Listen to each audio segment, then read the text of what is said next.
It's 7:30 in the evening across India. I am Tanvi Taneja. Live from New Delhi, you're watching DD India Global. We'll bring you the day's big stories from across India and the world.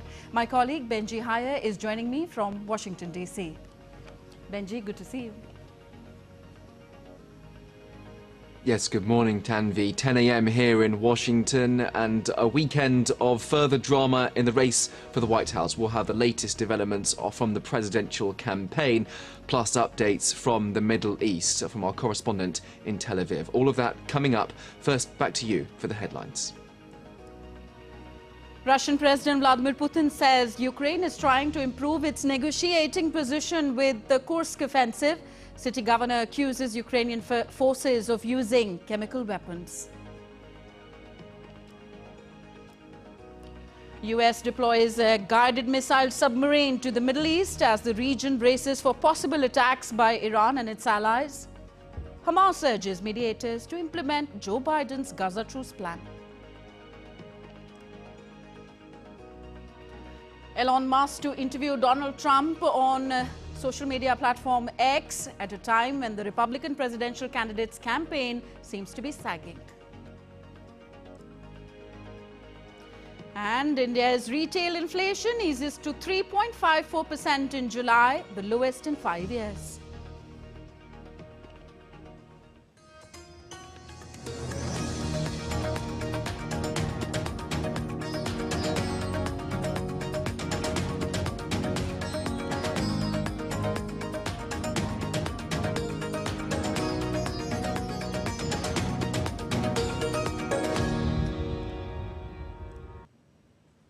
Our first news from the Russia-Ukraine conflict. Now, in a meeting with Russian officials, President Vladimir Putin said that Russia will expel Ukrainian forces from the border regions after a surprise attack by Ukraine last week. He further added that Ukraine wants to destabilize Russia and was trying to improve its negotiating position with the Kursk attack. Putin will hold talks with the Palestinian President Mahmoud Abbas on Tuesday, who is visiting Russia. The main task is, of course, for the Ministry of Defense to drive, squeeze the enemy out of our territories and together with the Border Guard Service to provide a reliable guard for the state borders. The enemy will certainly receive a worthy response and all our objectives will undoubtedly be achieved.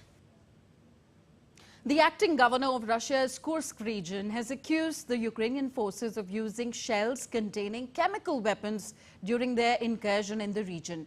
He further confirmed that Ukraine controls 28 settlements in Kursk and that Kiev's forces have advanced 12 kilometers into the Russian territory. Currently, the situation in the region is difficult. 28 settlements are under control of the enemy. The depth of incursion into the territory of the Kursk region is 12 kilometers. The width along the front is 40 kilometers. Meanwhile, seeing the high activity on its border regions, Russia on Monday evacuated parts of Belgorod region next to Ukraine. Ukrainian forces rammed through the Russian border on August 6th, which came as a surprise attack aimed at gaining leverage in a possible ceasefire talks after the US elections. Now, as clashes between Russia and Ukraine continue, Moscow and Kiev have accused each other of starting a fire on the grounds of Europe's largest and now Russia-occupied Zaporizhzhia nuclear power plant on Sunday. Confirming a fire at the plant, UN's International Atomic Energy Agency nuclear watchdog said that its experts had seen strong dark smoke coming from the northern area of the plant in southern Ukraine following multiple explosions. Russian Foreign Ministry described the fire by Ukraine as a nuclear intimidation against Europe, while Ukrainian President Volodymyr Zelensky accused Russia of setting the fire, adding that radiation levels at the plant remained normal. Russia is still fighting with Ukrainian incursion in its Kursk region. The Russian president on Monday held a meeting with his security chiefs and governors of the border regions. He said the goal was to squeeze the Ukrainian troops out. DD India's Dasha Chernyshova has more from Moscow. Acting governor of the Kursk region, Alexei Smirnov, says Ukraine controls 28 settlements in his region. Speaking at a meeting with the Russian President Vladimir Putin, Alexei Smirnov said that over 120,000 people have been evacuated from the Kursk region, and the fate of 2,000 others remains unclear. He also said that the incursion was 12 kilometers deep and 40 kilometers wide. Russian president said on Monday that the army would eject the Ukrainian troops from the Russian sovereign territory. He said that Ukraine, with the help of its Western masters, was trying to improve its negotiating positions ahead of possible ceasefire talks and to undermine Russian advances. Putin told security officials and regional governors that the Ukrainian forces were suffering heavy casualties in their incursion. He also said that Ukraine was trying to slow the Russian advances in other parts of the front and noted that it was very difficult to find someone in Kyiv to negotiate with after the incursion against the civilian populations of Russia's border regions started. Dasha Cherneshova reporting in Moscow for DD India. On to the US presidential campaign now. The world's richest person, Elon Musk, is scheduled to interview Donald Trump on Monday. My colleague Benji Haya is in Washington, D.C. He gives us more on this and other stories making headlines around the world. Benji, can Trump reach out to a different audience with this interview on X? Well, it's certainly going to be a highly anticipated event for his base. I mean, billionaire businessman Elon Musk set to interview former President Donald Trump on his social media platform X, particularly popular amongst Trump supporters. That interview, of course, coming at a pivotal moment for the former president's 2024 campaign. His fans eager for renewed engagement, perhaps clarity on policies and his vision for America. Mr. Musk reinstated Mr. Trump's account on X after it was suspended by the platform's former owners following the January 6th riots at the US Capitol in 2021.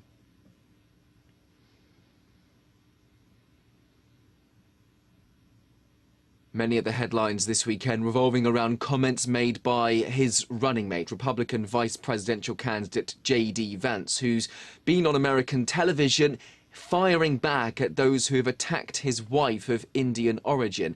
During interviews on American TV shows, Vance publicly disavowed far white supremacist Nick Fuentes, who dined with Donald Trump, and recently attacked J.D. Vance's wife Usha Vance for her Indian heritage.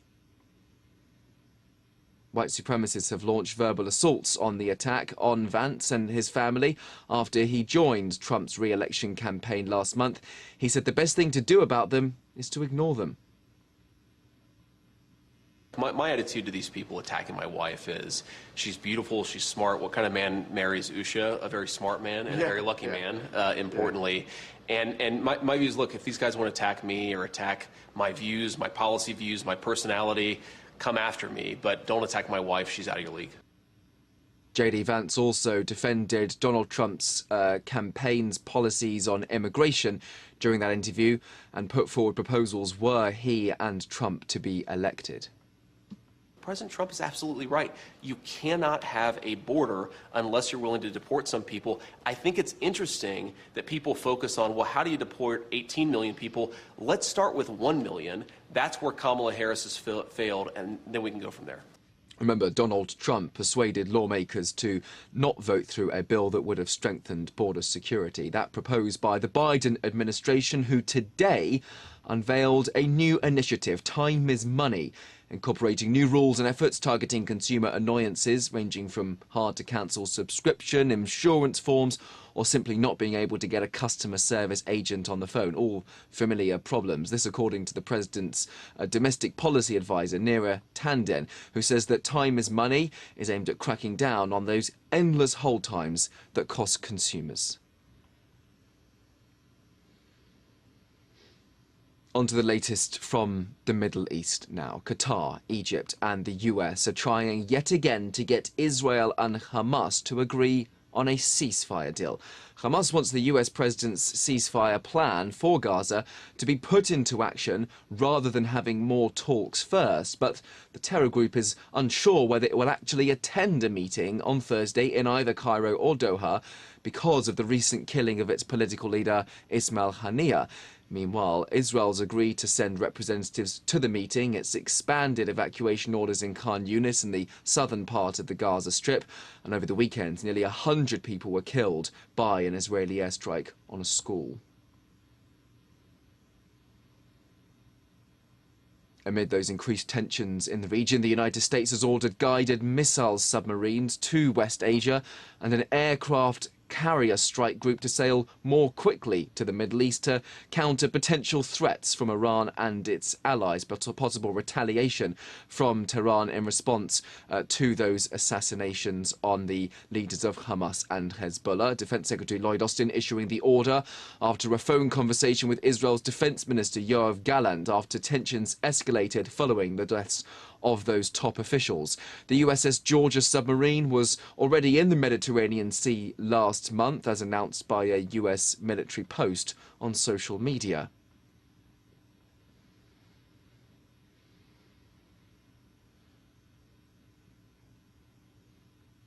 This as Iran's Revolutionary Guard is conducting its own military exercises in the western part of the country. They'll last until tomorrow. The drills taking place in the Kermanshah province near the Iraqi border are aimed at boosting military preparedness and alertness, according to authorities there. Iran and Hamas blame Israel for the assassination of Ismail Haniyeh, which Israel has neither confirmed nor denied. We're joined live now by our correspondent in Tel Aviv, Sarah Coates.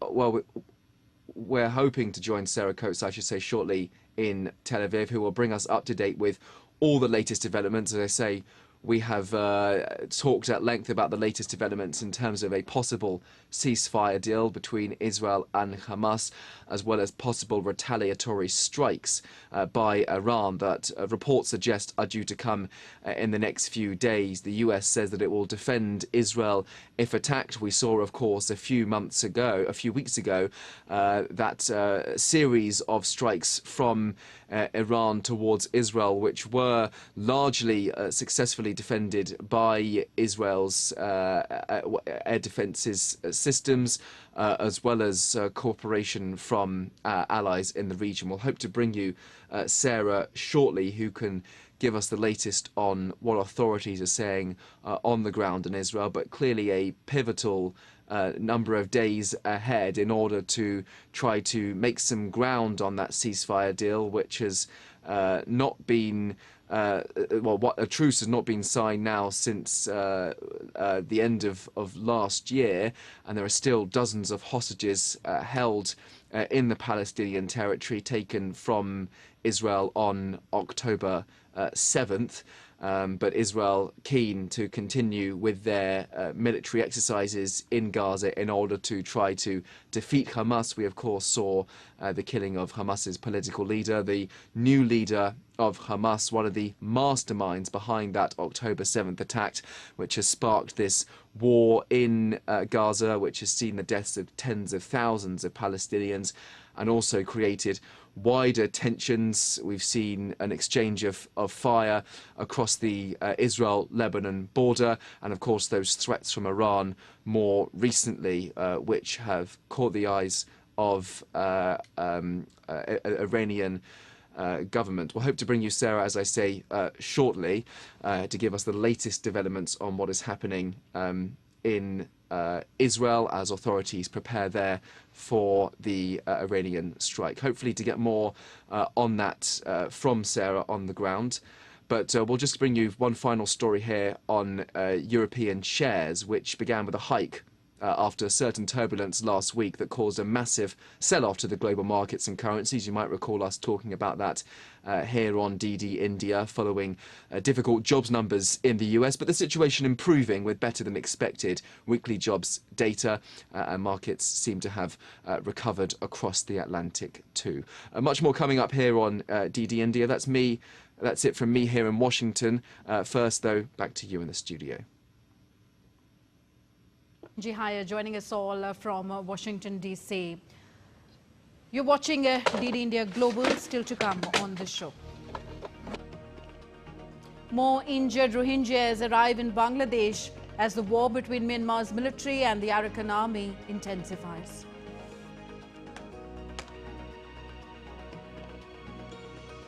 And India's film star Shah Rukh Khan honoured with the Pardo alla Carrera Award at the Locarno Film Festival in Switzerland.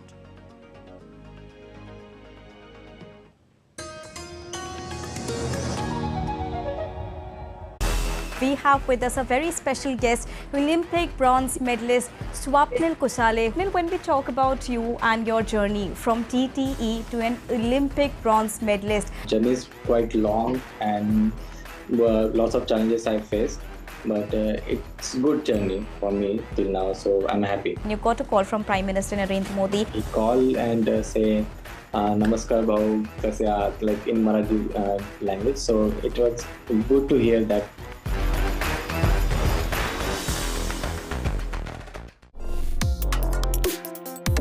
Complex issues, hidden agendas, twists and turns, strategic games. We think all dots are linked. We just need to connect them. Join.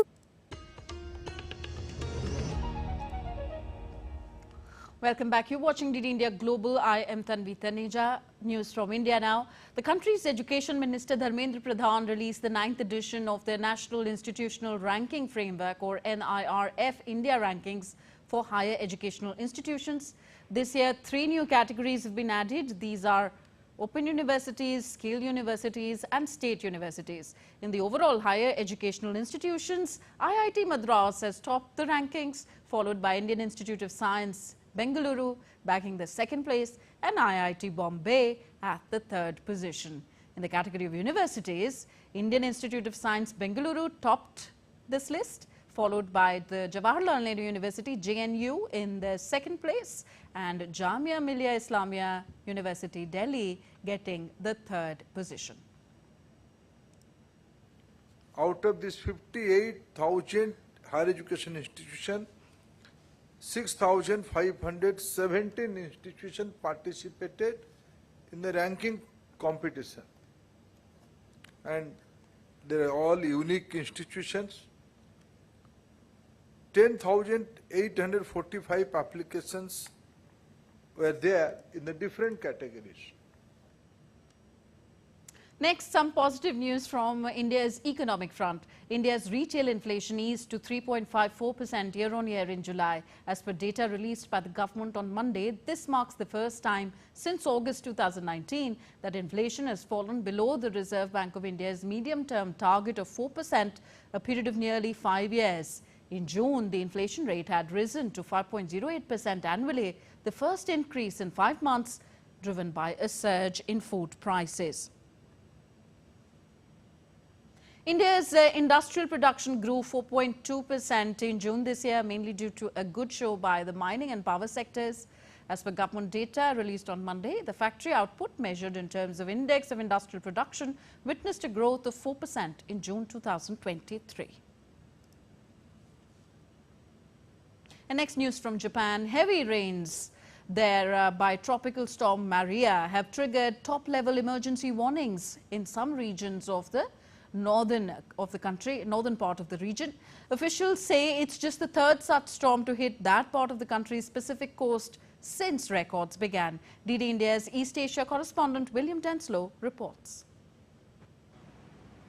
For a period of several hours on Monday, parts of the city of Kuji in Japan were under a level 5 emergency alert. That is the highest level of alert in the country, as some 8,000 or so residents were facing what was described under this advisory as life-threatening conditions as Tropical Storm Maria hit parts of northern Japan, bringing with it a huge deluge. It's estimated, according to the Japanese Meteorological Agency, that over 350 millimeters of rain, that's roughly 14 inches, fell in just a 24-hour period.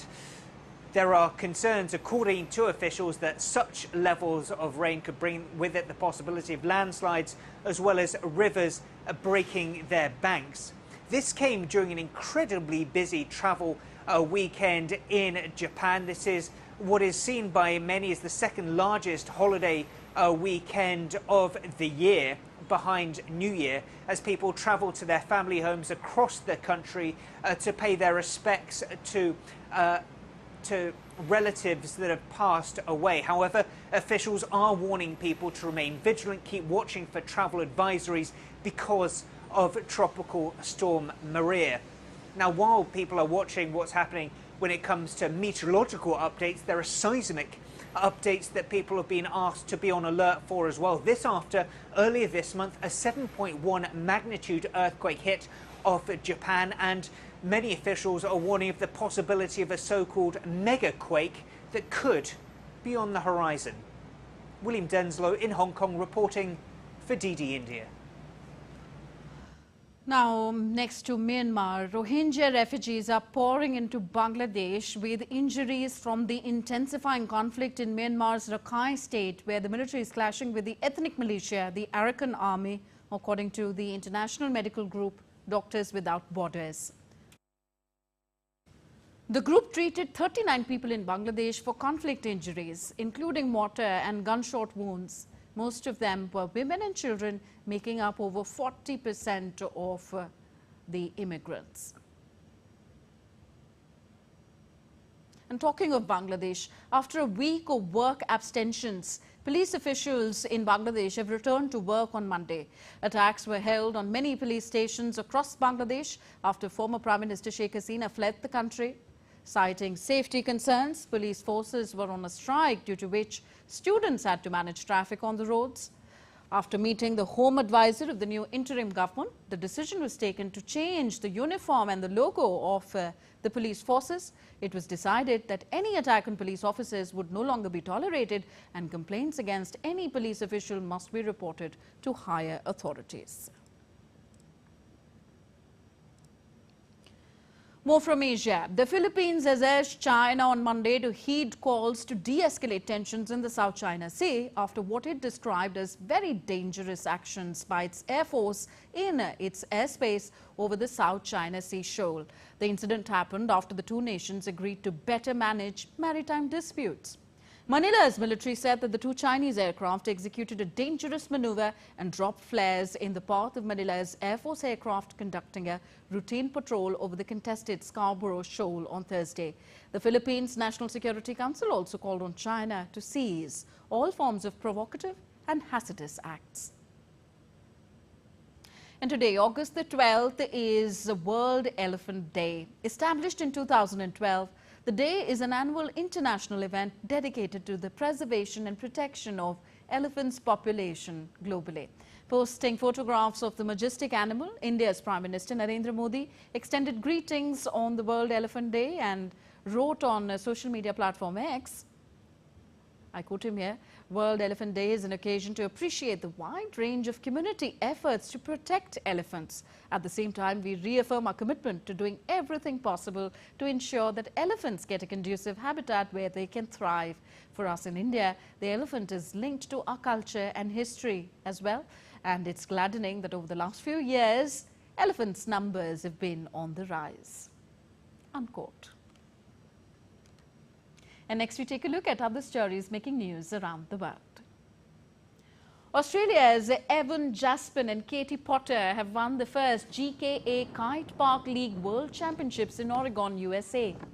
Jaspin secured his third consecutive title, while Potter dominated the women's event.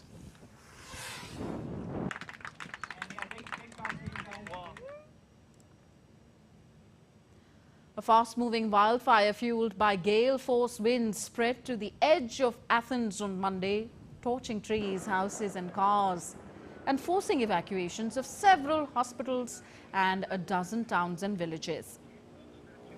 Firefighting aircraft resumed operations early on Monday after an overnight pause.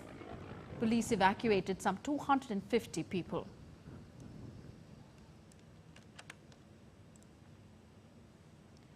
As Italians prepared for the Ferragosto holiday, intense heat struck Venice and Rome, with temperatures expected to surpass 40 degrees Celsius in southern Italy. The heat wave Charon has triggered red alerts in 17 cities, including Rome, Bologna and Florence.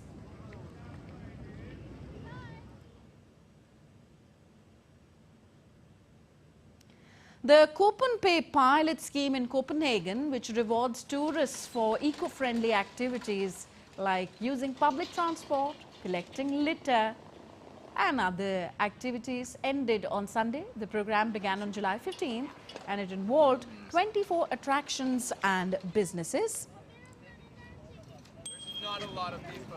It's a reward for behaving in an environment-friendly way in Denmark.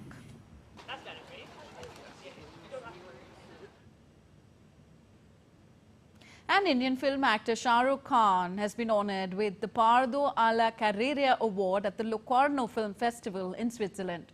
Popularly known as King Khan of Bollywood in India, the actor has worked in cinemas for over 30 years and is considered an epitome of grace and a living symbol of the vibrant Hindi language cinema.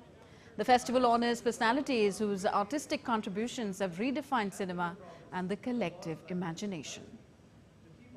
To embody all the facets of life, to embody all the emotions, and I want to thank you from the bottom of my heart and from India.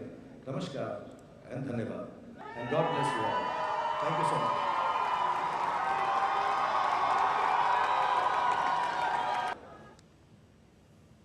So that's all for this edition of DD India Global. Do let us know your thoughts on the news of the day. You can connect with us on our different social media platforms at DD India Live. And for those on the go, you can catch all the latest news and updates on our DD India mobile app. The app is available on both Android and iOS platforms. Scan the QR code on the screen to download now. So we will be back with more news as it breaks here on DD India. I'm Tanvi Taneja from my entire team here in New Delhi and elsewhere around the world. Thank you for watching. Namaskar.